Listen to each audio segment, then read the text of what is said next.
titigan ninyo ng mabuti ang mga taong yan.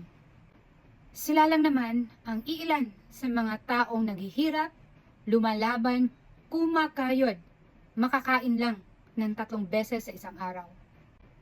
Sila ang mga taong ninakawan ng mga politikong gahaman habang sumasakit na ang katawan, kulang sa tulog dahil sa traffic, at yung iba, lunod sa utang. Yung mga politiko na nabanggit kanina sa Blue Ribbon hearing, male-maleta, na may lamang milyong-milyong pera na direktang dinideliver sa mga bahay nila. Okay din itong mga politiko sa Pilipinas May sahod na, may bonus pa, may milyon-milyong kickback pa. Kaya pala ang daming gustong maging politiko sa Pilipinas. Ang daming gustong maging congressman. Ang daming gustong maging senador. Yun pala, ang daming pera sa Pilipinas. Mula sa presidente, senador, congressman. Sino pa yung nakikinabang sa flood control projects na yan? Ano nga yung sabi sa hearing? Marami pang sources sa mga cash na yan. Sa sobrang daming taong involved, wala man lang sa kanilang nagsalita. Yung naghahanda ng maleta. Yung naghahanda ng bundle-bundle na pera. Ano sila, alien? Hindi sila Pilipino? Okay lang sa kanilang gawin yun? Nakalutang ba yung bahay nila para hindi sila pwedeng mabahaan? Ang pangit! Ang pangit ng mga taong tumutulong sa mga magnanakaw. Kitang-kita ng mga tao kanina sa live. Picture ni Bongbong Marcos, pangalan ng asawa niyang si Liza Marcos, anak niyang si Sandro Marcos, pinsang buo na Romualdez, nangunguna. Yung mga pangalan nila na na-mention ng mga ex-Marines.